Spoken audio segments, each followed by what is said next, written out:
I am Jenica Davis Hockett, and I work in Lifespan Faith Engagement. And I am really excited to have Lillian and Evan on today so we three can share about the new youth ministry orientation, youth ministry volunteer orientation. So I'll pass it over to Lillian. Thanks, Jenica. Hi, everyone. My name is Lillian Drab Braddock. She, her. I'm on the Congregational Life staff in the Southern region, and I'm excited to be here with you today. Thank you so much for coming and wanting to learn more about this new series. And I'm going to pass it on to Evan. Thank you. I'm Evan Carville-Zemer in the Central East region, and I'm super excited that we've got this new resource and glad that those of you here sort of on Zoom are here, and anyone who's listening, that you're considering this and thinking about how to work with your volunteers. I want to invite y'all to introduce yourselves in the chat and with a special intention. If you are thinking to yourself, I bet after this, I'm going to want to follow up with somebody to kind of work through how it could be implemented in my congregation, or if there's anybody who wants to partner on doing it across congregations. So if that's you, put your location and your email in the chat, and then y'all can connect with each other after the session. I want to start with just doing a little demo and telling you about the course, and then we'll open it up for questions. So by raise of hands, who has taken a course on UU Institute before? Ooh, okay, exciting. Lots of new folks. So you just go to uuinstitute.org. If you want to just search and take a look at the training, then you can just go down to the search bar. And then when you are ready to make an account, there will be a little sign in, login, register button up here. And that's just a super easy register. The easiest way to get there is just down in the search bar to search youth, and it's one of the first things that pops up. And what's nice is that it'll show you all the other stuff that's tagged youth in UU Institute that you can take. It's this first one with the red rock and the person rappelling down the red rock. And if you take the course, you will learn why we chose that as our first, or as our image. So in the course, there's 4 topics: healthy adults, roles and relationships, safety, youth empowerment, and community and covenant building. If you scroll down past our introduction, these are all the folks that are presenters and speakers in the series. Then just right down at the bottom, the topics are laid out in order. So you just expand topic number 1, which is all the preparation that you need to be able to facilitate the course. It'll tell you what to have on hand, and it'll give you some background information. For example, in the safety section, it'll prompt you that you need to have, like, which documents you need to have on hand from your own safety policies to be able to share that with your youth advisor group or anyone else who's volunteering with youth. Then each section has a video that you would watch with your group, or send them the link to watch, some questions, some images that you would share, and then a case study that you would then go over with your group together as part of processing the content from that section. And this is a one-time, like you buy this course, you can use it this year, you can use it halfway through this year, and you can use it next year in perpetuity, because we can update this course as new information becomes available. I'm going to end it there and pass it over to Lillian, who has some questions from that have come in already. And while Lillian is answering them, feel free to think of what questions you have about implementing this, and we'll open it up for questions after our FAQs.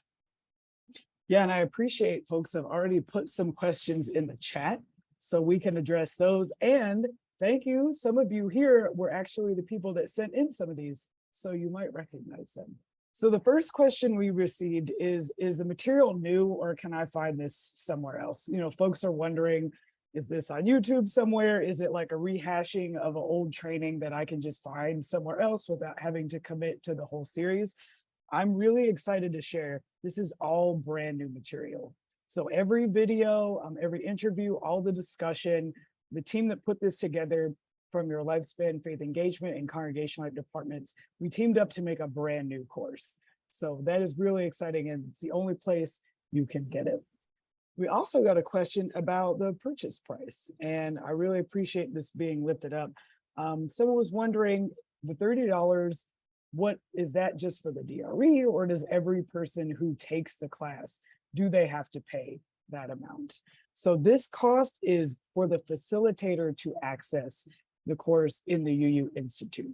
So it's just one price, one cost for you as the director of religious education or as your religious professional in your congregation. So this is part 2. And the person asked, well, okay, if I pay, but I don't really have the opportunity, I don't have the time to let people watch it all in the same room. I'd love to just have people watch the videos on their own time, and then we come together to have the discussions. That is just fine. We encourage that if that's what works best for you. So what we came up with to answer this request was to allow you to send those links. Those you can find, they're online, they're in the UU Institute. You are very free as the religious professional who has purchased this training to share the links to the videos with the folks taking the class. So this question actually came out of the professionals putting it together, wondering, okay, when would y'all be doing this? I saw a question in the chat from Sierra Marie about time. Do you have time to facilitate this kind of training? So each session, we worked really hard to get it down to 75 minutes each. And the 75 minutes is video, but it's also discussion and some activities in there. But we're trusting you as religious professionals. If you need to condense it to an hour, it's easily modified. And we know that's something that you can do. And we've made it really clear the times for each, so you can pick and choose if needed, if you need to condense it down to a shorter amount of time. So we got a question about prerequisites, if you will. Like, what do you need in order to facilitate this? They asked specifically, do I need to be a member of Loretta in order to facilitate this series? So you don't, there are no prerequisites. We are asking that your DRE, your director of faith formation, that your religious professional facilitate this. It's not something that your participants can just like log in and do individually. Really, it's customized for the group to work together on this. And we are wondering what questions we might have from the floor. So I know we've had some folks who've done a UE course before. Does this seem fairly intuitive to you just to navigate in the system? I would say, hi, I'm Jen from Asheville. And I would say, so I purchased it and started doing it myself just before our big training. We actually were having the training and I already had a plan for our volunteers. So for this year, for this fall, I just sent out a couple of the modules, the early modules to our youth volunteers who then came together at our regular training and just as a supplement basically and a starting point. And then hopefully we'll send out some of those links later on in the year and be able to incorporate it next year more fully. I would say for me, starting the navigation process, I kept bouncing back to the video, like of the screen of the presenters and stuff. So it took a little bit of navigation, but eventually I got there. So that's just feedback. Hang with it if y'all are having a little trouble. I'll take that next question. You're welcome to use the content as works for you. We are not in the business of running your training for you. So if the question is, can I watch the content and compact the information to present to your leaders? Absolutely. If you want to take this information in and instead of having them watch the videos, you want to treat those videos as a reminder for you about what you want to cover, absolutely, go for that. We created this out of consistent feedback from many people, including Tracy. Thank you, Tracy, for continuing to get on my case about this, about how really great it would be to have UUA people up on the screen saying the things instead of you, the religious educator, so you can then facilitate the conversation instead of always being the person saying, this is what we expect. If that's not what you need, you want to compact the information, go for it. That's up to you. We trust you for your program. I just want to read aloud this good feedback from Jessica. UU Institute was quiet for a bit, but I've used it in the past. Love the platform, very easy to use. Thank you. That's great to hear. Any questions about the content? We're actually going to give you a little sneak preview at the end of our time together. So you're going to be able to see one of the videos, but we're here to answer content, how to implement, even if you want to ask each other. I see Jen's already been working through it, but we wanted to bring you together to ask questions, but also so you could see each other and know who might be considering this. So I came a couple minutes late. I'm sorry. I walked out of another meeting to come to this one. So if this was already described, I apologize. How long are each of the videos? Is there an average length of time? Yeah, the videos are between 7 and 15 minutes long.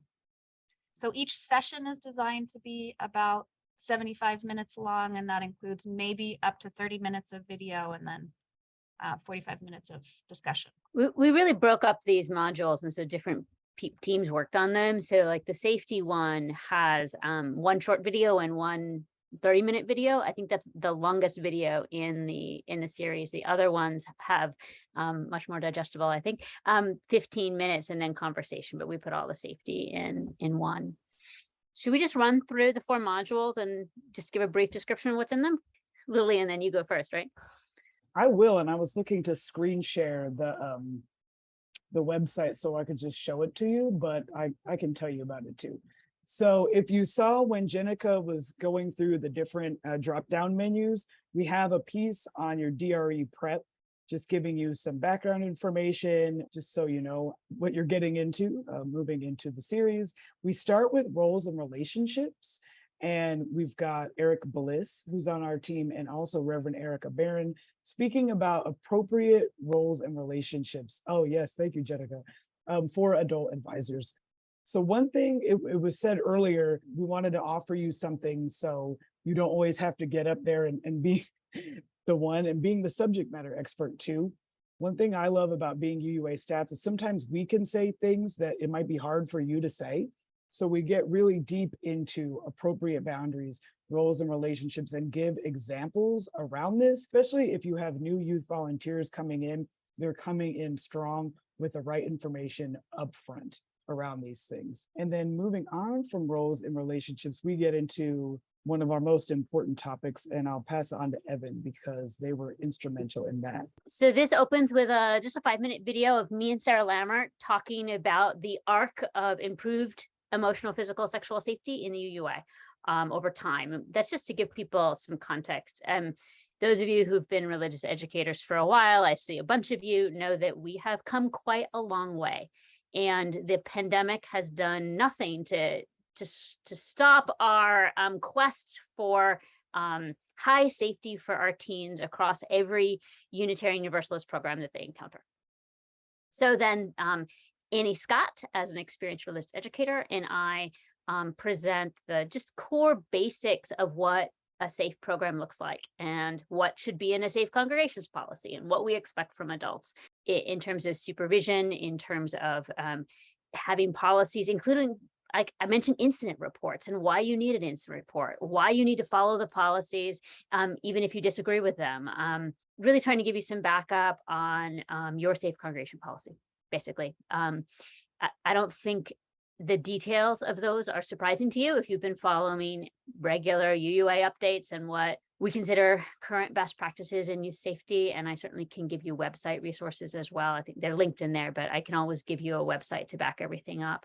But this is so that you don't, I know some congregations have some people who've been around a long time who are like, why do we need 2 adults in the room? Or why are we doing background checks? Or why whatever? And they are difficult to get on board with some changes in how we do things. I say when we know better, we do better. And so I really hope that providing this explicit content will help if that's what you're experiencing. And some of you may have already been over that safety hump in your congregations. And then the case studies there, like other places, it in my experience really helps when adults working with youth wrestle with something sticky to think about, well, what should have happened? What could we do instead? What would I do if I encountered that? And these case studies are focused on harm to self or others reporting in like, what do you do? Who do you share that with?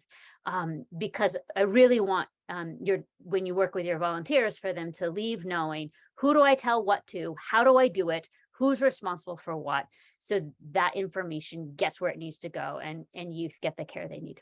So the third module is about youth adult partnerships. So these are all standalone, if you will, but they also build on each other. So in roles and relationships, we're trying to identify what's an appropriate role for adults. Safety, you're getting all that good foundational knowledge. And then in youth adult partnerships, you're applying it. They're offering some really good case studies for your group to wrestle with. And this is why it's so important to do this as a team. Because some of this stuff is, like everyone was saying, it's sticky. There's a tension here, right? Of how to support youth appropriately, but allow them to lead. So they really get into that in this one, and also go deeper into appropriate boundaries, because we just cannot talk about that enough. I want to say this youth adult partnership section was created by our collaborators, Stevie Carmody and Alex Sherwood, who are not in today. They put a lot of heart and soul into creating this project with us too. And the last section is Covenant and Community. And this section was created by me and Shannon Harper, who's the new co-director of Lifespan Faith Engagement. This map of community building is what we'll be previewing in at the end of the session today. So we talk about an updated version of those 5 steps of community building that we used to kind of think of as linear, and now we've created a more expansive model. We talk about ways of creating inclusive community, thinking about accessibility, thinking about ways we're dismantling white supremacy in our youth spaces. And then we give a brief understanding of building a covenant.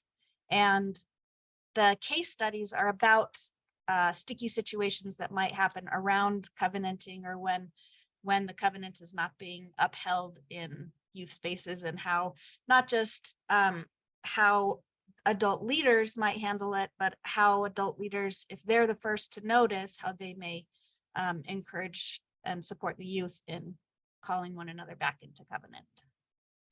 Appreciate that, Jen. Thank you for adding comments in the chat.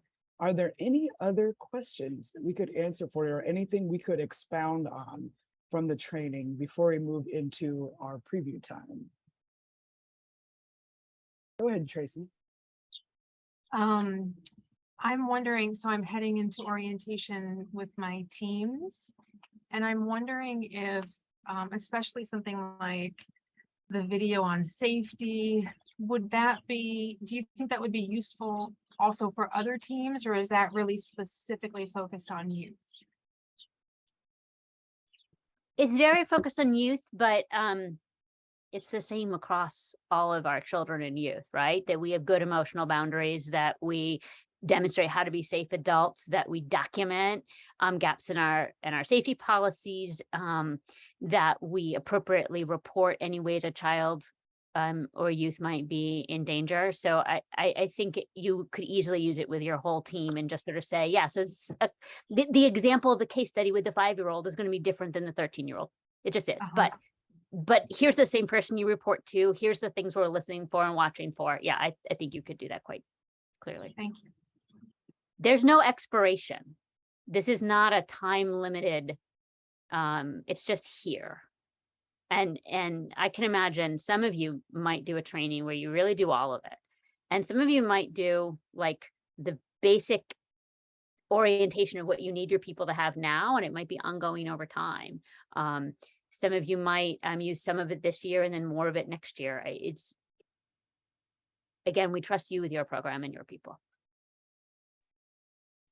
And you might find that, if, for example, you have youth who've joined the worship committee, that the adult roles and responsibilities video would be perfect for the adults that are on that committee, but they may not need, all the stuff that is specific for youth advisors. Yeah, Robin. So I'm wondering, is there, because they will be much harder to corral, is there any part of this that would be particularly important for mentors for the coming of age program to view? I would preview pull out one of the ones on boundaries for them. And if you could also, as you watch the safety, think, I'm going to go to minute whatever, and I'm going to show them that, so they'll listen to me about my policy, right? You're welcome to do that, because I know sometimes that's challenging with the mentors. Okay. I'm a And- perfectly safe adult. Why can't I do X, Y, Z? Yeah, yeah. Are all the videos only available through UU Institute, or are they on YouTube where we could just pull some of it out and send it to them? It's an unlisted link. So we are Okay. trusting that you are accessing it through Yuli, and then you're giving it to your volunteers, and you're not just like sharing it with congregations who haven't paid.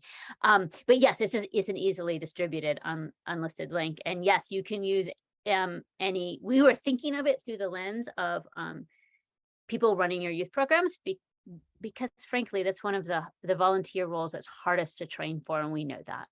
But if you're like, oh, that link, I need that video, I want the middle school, or that, please use it. We're in the business of creating resources for you to use, not in the business of telling you how to do them or gatekeeping them. Yeah, thank you so much, because boy, we need it. Thank you, thank you, thank you. Well, and I want to dovetail onto that because I saw in the chat a question about, can I use this to train my other volunteers? It is focused on youth, but I'm thinking in particular, as you were reviewing these videos, the roles and relationships video with Reverend Erica Barron pretty much lays out how to be a successful volunteer in a congregation. It doesn't really matter what you're doing. She's talking about avoiding burnout, setting boundaries, having your own spiritual practice. I mean, to me, anyone that's working, that's in a shared ministry in their congregation, would benefit from that. So watch them with that eye too. It is for working with youth, but there are things that you might find useful for other applications. And I want to circle around to the first question of, is any of this available elsewhere and why it's new? Jenica and I and Alex spent last fall reviewing almost every major video that we created recently as the youth roundtable on stuff. And so much has changed that we're like, a lot of it's not usable. And then we said, what's most needed? So we have other ideas of what could come, but the world keeps changing, and it's amazing how our past things are like, yes, we could use this, but we'd have to tweak this, we'd have to tweak this, we'd have to tweak this. So this is like for now, but please use it for everything, because the world has changed so much. So if something is usable. Lillian, I see the potential of more questions after the preview.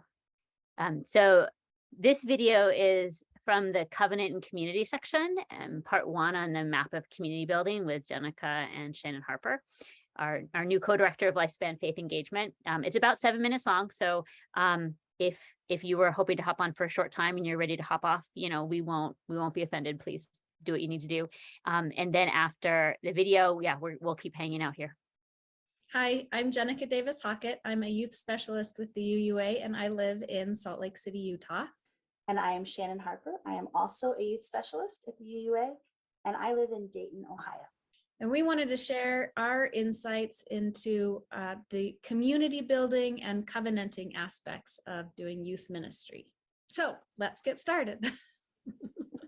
The foundations of youth ministry really is building community. This isn't school, this isn't work, this is a place where youth are coming because they want to engage with each other and want to go deeper with each other. So we've done a lot of work over the years comparing different community building models, and Shannon has created a map of community building that feels very specific to the kinds of community building we like to do in Unitarian Universalism. Traditionally, we've talked about these different aspects of the map in a way that is more of a linear timeline. We used to call it the steps for community building, I believe. And we decided to move it into a map form because we feel like these are things that we visit throughout our time together, sometimes in one day, sometimes over the course of a year together. They're just places that we move around in the map, and there's no necessarily linear way, but just like with the map, there are kind of places sometimes where you start. So starting on the beach of opening up, where we start getting to know each other and sharing in a kind of low risk way. And as we move down that beach of opening up, we might find ourselves in the bonding harbor. This might be some inlets or some ways into deeper community, but we're still kind of in the initial phases of getting to know one another and really forming an understanding of our similarities with each other. We always encourage visiting places like the Stretching River. Stretching is like a time when the group goes through something together. It can be something that's planned, like we do a service trip together, or it can be something that's not planned, like perhaps your congregation is in search for a new minister. And so together the group is part of that process and part of that transition. And so it's something that the group can say that they've accomplished together, that they helped each other through. And on the other side of it, they are a different people or they are a different group. And we definitely encourage moving towards Stretching River, because if you try to stay just in the bonding harbor, you're likely to end up in the tepid bay, which is where it's like a nice, group that I could take or leave, or it doesn't feel really important to me, or I don't think I am really important to the group. And so it's a take or leave kind of thing. The forest of affirmation is very important, because that is where after we do the stretching, after we do the hard things, after we do more sharing, we want to make sure that we're affirming each other and we're affirming the group. And so it's just kind of a positivity point of reference on the map, and a time for everyone to be acknowledged for who they are and what they bring to the group. And why are we in community in the first place? One of the reasons is because we want to be able to heal together, to practice healing in ways that feel life affirming and in ways that we might not be able to find in other parts of this society and our dominant culture. In our community map, there's always time for pausing and taking time to heal together. We always have time to rest by the healing springs. We come together in a spiritual community because, as Reverend Barbara Myers says, we cannot heal in isolation. We heal together. We support each other's healing through ritual, through spiritual practice. This might look like deep reflection and creative expression in a circle worship, or maybe really feeling heard in the ritual of sharing joys and concerns. And a spiritual practice is something that's done with intention and attention that brings you back to yourself and connects you with something larger. And then you'll notice on our map, we have something we call the Covenant Lighthouse. So we really believe that communities should be based on the principles of a covenant. Obviously, that's why we're doing this workshop. But we made it a lighthouse because it's really something that we think should be visible anywhere you are on the map. It's a beacon of light. It's something to look for when we do get a little lost, when we do feel like we are not jiving as a group. We want to look for that covenant lighthouse and that beacon of light, and always go back to the covenant and see how we can mend relationships, but also just grow together. And one of the things that the Covenant Lighthouse is shining a light on is those cliffs of exclusivity. And there are some exclusions that are important in the kinds of communities that we're building, exclusions of racism and sexism and homophobia and transphobia, to allow for more space for the values that we do want to be bringing into our community. And then there's the other side of the cliffs of exclusivity, which is the importance of creating a sense of belonging and inclusion for those who are excited about living the values of the community. And all of this, is often building towards this deeper sharing. Deeper sharing, the canyons of deeper sharing, they're not something that you start out with when you searching through your map. It's something that you get to after going to many of these other places. And this is where we're able to open up. We're able to really share harder things about ourselves and really explore our own formation, our own identities, our own beliefs, and try them out with each other. We call them the canyons because sometimes it can feel like you can get a little lost in those, but it's always important to travel back out, always go back to affirmation after deeper sharing. Highly encourage affirmation, and moving around the map and not just staying in the canyons of deeper sharing. Side note, one of my favorite hobbies is canyoneering. And so I love that the metaphor of the canyon for deeper sharing, because you don't go into a canyon unprepared. You don't go into a canyon without your buddy and without a plan and without a light. And so having those things in place allow for deeper exploration and greater adventure together. So you can see that Jenica and I love a good metaphor, and we had a lot of fun creating this map and thinking of the different land formations that go along with these stages that we go through in community building. But there's lots of room on this map as well, because there's many things that groups go through together that aren't labeled yet. So we also really encourage people to think about what are the other things that both encourage community and also, like the cliffs of exclusivity and the tepid bay, are challenges to community, and how we move around those parts of the map as well. Well, thank you for sticking around and previewing that excellent video with us. Jenica, you and Shannon are amazing in that. We also want to open it up. Are there questions? Because we know people said, let me watch that and see if any questions arise. So let's leave a little space for that. And Jessica says, I think we could invite the youth into creating the map for themselves. Okay, that is one of the activities is actually having the advisors come up with what other areas on the map can they imagine the group moving throughout the year. And I love bringing the video and the creating of the map to youth as well. Yes, appreciating all the ideas in the chat. Thank you for sharing of different ways to apply the material. Excellent. If we make an update, it'll be directly into the course that you're accessing. So if a link is broken, we'll just fix the link. If that needs to be a different resource, we'll change the resource. I think if we were to make a huge update, like, oh, that video needs replacing for whatever reason, we can email, as I did already, all the people who are signed up and say, hey, there's a major update. Just like when you need a major update to your computer, they tell you, but the minor ones just happen. So you don't need to reload anything to access any updates that happen to be made. Yes, I just want to say, it sounds like there's maybe we're at the end of the questions. I don't know, could be another one pops up, but the creators of the course are easily contacted. There is an email address in the course that I think lands in Jenica's email at the moment, and will be distributed to any of us who would be the appropriate person to answer them. So this is not the only opportunity to answer the questions. Either those of you here in the room, or if you're listening to the recording, please reach out with any questions that pop up.